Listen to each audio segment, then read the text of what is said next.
اعوذ باللہ من الشیطان الرجیم بسم اللہ الرحمن الرحیم الحمد للہ رب العالمین وصلی اللہ علی محمد وآلہ الطاہرین اللہم صلی علی محمد وآل محمد وعجل فرجہ۔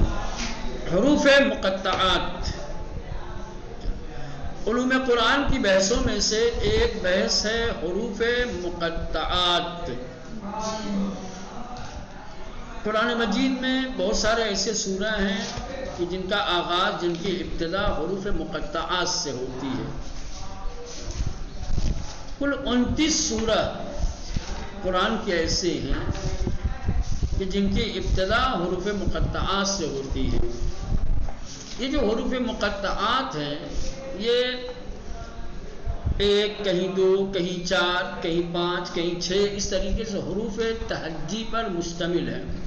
حروف تہجی یعنی وہی الف با تا، ٹھیک ہے، انہی پر مشتمل ہے۔ قرآن مجید میں جو کل حروف مقطعات استعمال ہوئے ہیں ان کی مجموعی تعداد ہے 78۔ تمام جو 29 سورہ میں حروف مقطعات آئے ہیں، اگر ان حروف مقطعات کو آپ شمار کریں گے تو ان کی مجموعی تعداد ہوگی 78۔ ان میں سے بعض حروف تکراری ہیں، سمجھ رہے ہیں؟ اگر آپ تکراری حروف کو ہٹا دیں تو ان کے بعد کل تعداد 14 ہوتی ہے۔ یہ ایک نقطہ نہیں ہے نا، عوام کو تو ایسی چاہیے ہے نا۔ تو کل 29 سورہ ایسے ہیں کہ جن کے شروع میں حروف مقطعات آئے ہیں۔ اب یہ جو حروف مقطعات ہیں ان کی مجموعی تعداد ہے 78۔ ان 78 میں سے کچھ تکراری ہیں، کچھ غیر تکراری ہیں۔ جو تکراری ہیں اگر آپ ان کو کم کر دیں، ان کو نکال دیں تو کل 14 حروف ہیں پورے قرآن میں جو غیر تکراری حروف مقطعات ہیں۔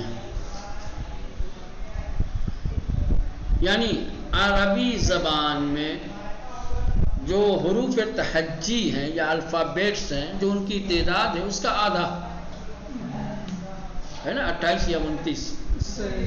بعض نے کہا ہے کہ 28 ہے، بعض نے کہا ہے کہ 29۔ 28 والے کو اگر مان لیں تو یہ 14 کیا ہے، 28 کا آدھا ہے اس میں۔ انہی حروف کو حروف مقطعات کہتے ہیں کیونکہ یہ اپنے میں اسرار و معنویت کی بڑی عظمت رکھتے ہیں۔ سمجھ رہے ہیں؟ اللہ نے ان حروف کو اسرار و رموز کے طور پر رکھا ہے۔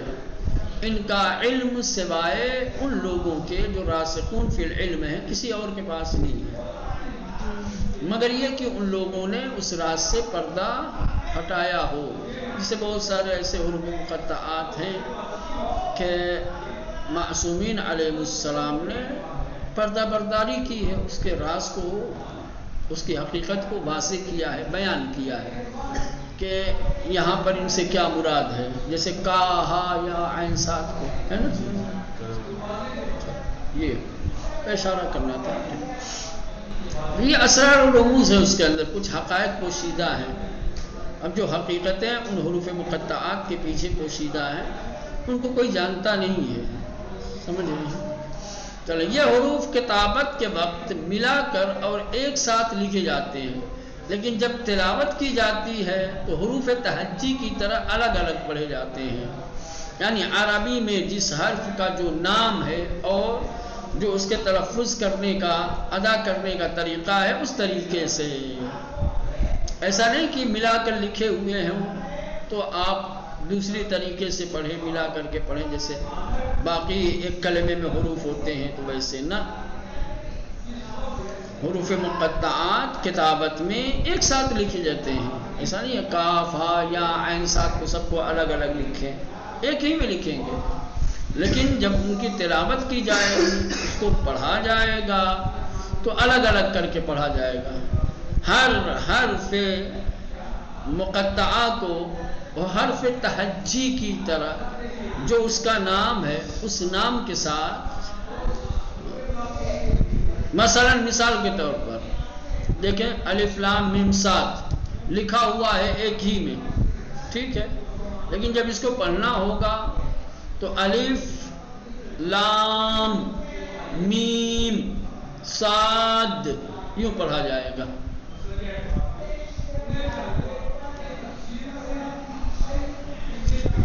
اب یہ کہ قرآن میں جو کل 14 حروف مقطعہ ہیں غیر تکراری، وہ کون کون سے ہیں؟ عربی کے 28 حروف میں سے 14 حروف ایسے ہیں جو حروف مقطعہ کی صورت میں قرآن میں آئے ہیں۔ تو اب کون کون سے ہیں وہ حروف؟ یہ یہاں پہ دیا ہے، الف ہا اور را سین صاد تا عین قاف کاف لام میم نون ہا یا، یہ وہ 14 حروف ہیں کہ جو غیر تکراری طور پر بدر الدین زرکشی نے ان حروف کو ترکیب دے کر یہ جملہ بنایا ہے۔ ان 14 حروف کو اگر کسی کلمے کے اندر جمع کرنا ہو تو یہ بدر الدین زرکشی نے یہ کام کیا ہے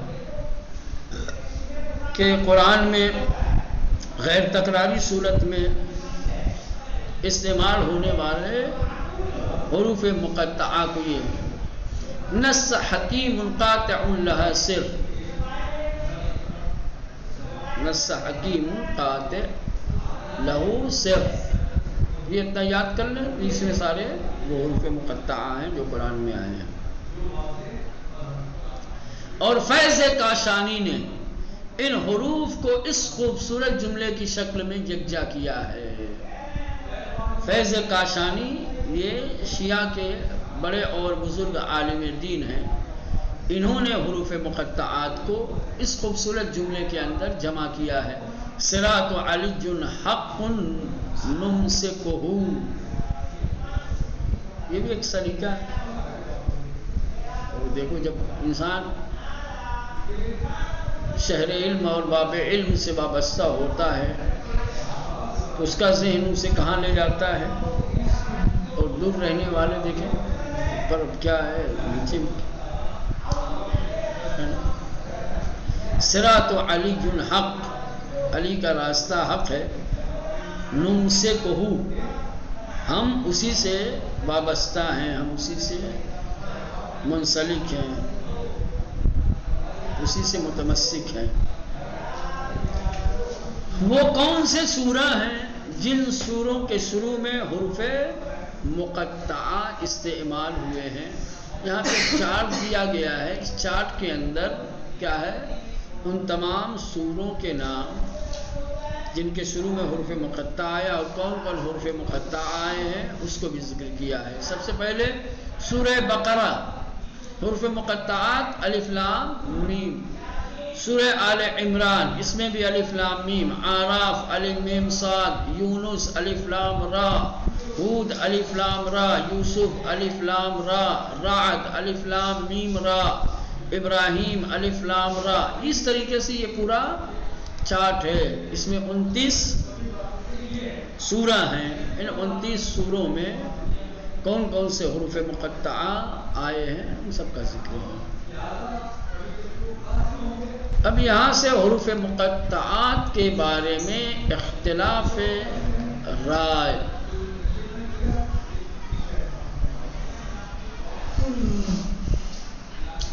کہہ رہے کہ حروف مقطعات کے بارے میں بہت ساری باتیں کی گئی ہیں، طرح طرح کے اقوال، طرح طرح کے نظریات، طرح طرح کی رائے آپ کو مل جائے گی۔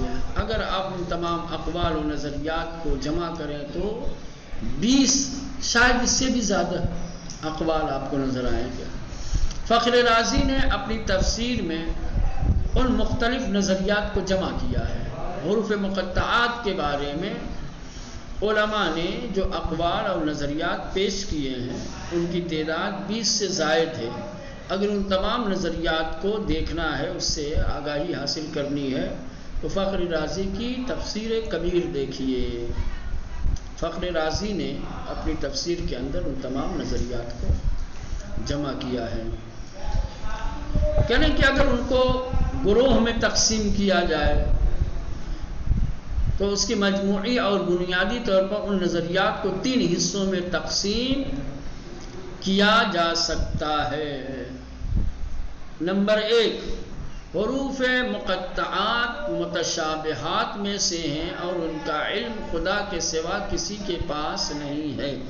علماء اسلام اور اہل کلام نے اس نظریے کی تردید کی ہے اور قرآن مجید میں ایسی کسی بھی بات کا انکار کیا ہے جسے پیغمبر اسلام اور اولیاء خدا بھی نہ جانتے ہوں، اس لیے کہ جس کتاب کی صفت ہی مبین ہے، واضح اور بھلا کیسے ہو سکتا ہے کہ اسی کتاب میں کچھ باتیں بالکل مخفی اور مطلقاً غیر واضح. تو پہلا نظریہ حروف مقطعات کے سلسلے میں یہ ہے کہ حروف مقطعات کا تعلق متشابہات سے. ہم متشابہات کے بارے میں پڑھ چکے ہیں.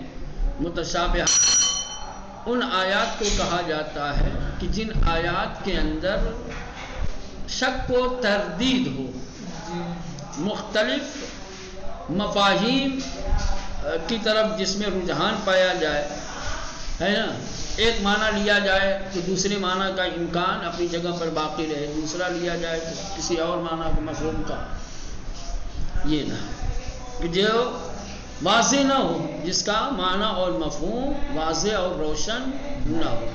تو حروف مقطعات کے سلسلے میں پہلا نظریہ یہ ہے کہ حروف مقطعات متشابہات میں سے ہیں، یعنی ان کا علم خدا کے علاوہ کسی اور کے پاس نہیں ہے. بس حروف مقطعات کا خدا کے علاوہ کوئی اور دوسرا علم نہیں رکھتا. لیکن علماء اسلام اور علماء علم کلام نے اس نظریے کی تردید کی ہے، اس کو رد کیا ہے. کیوں رد کیا ہے؟ کہا ہے کہ یہ ممکن نہیں ہے، کیونکہ قرآن نے جہاں اپنے صفات بیان کیے ہیں وہاں قرآن نے اپنی ایک صفت مبین بیان کی ہے. قرآن مبین کا مطلب ہوتا ہے واضح اور آشکار اور روشن. تو جس قرآن نے اپنے آپ کو واضح اور روشن کہا ہو، یہ کیسے ممکن کہ اس کی کچھ باتیں ایسی ہوں جو مخفی ہوں، پوشیدہ ہوں، جس کا علم خود اس شخص کو کہ جس کے قلب پر قرآن نازل ہوا اس کو بھی نہ ہو. یہ کون سی مبین اور واضح کتاب ہوئی کہ جس کا علم ہی نہ ہو کسی کے پاس؟ ٹھیک. تو یہ پہلے نظریہ جو پیش کیا ہے اس میں نظریہ بھی ہے اور اس کی تردید بھی ہے. تو حروف مقطعات کے سلسلے میں پہلا نظریہ کیا ہے کہ حروف مقطعات متشابہات میں سے ہیں، یعنی ان کا علم خدا کے علاوہ کسی کے پاس نہیں ہے. ان سے مراد کیا ہے، اس کا کیا معنی مفہوم ہے، کون سی حقیقت پوشیدہ ہے، اس میں کوئی نہیں جانتا سوائے اللہ کے. یہ ہو گیا نظریہ.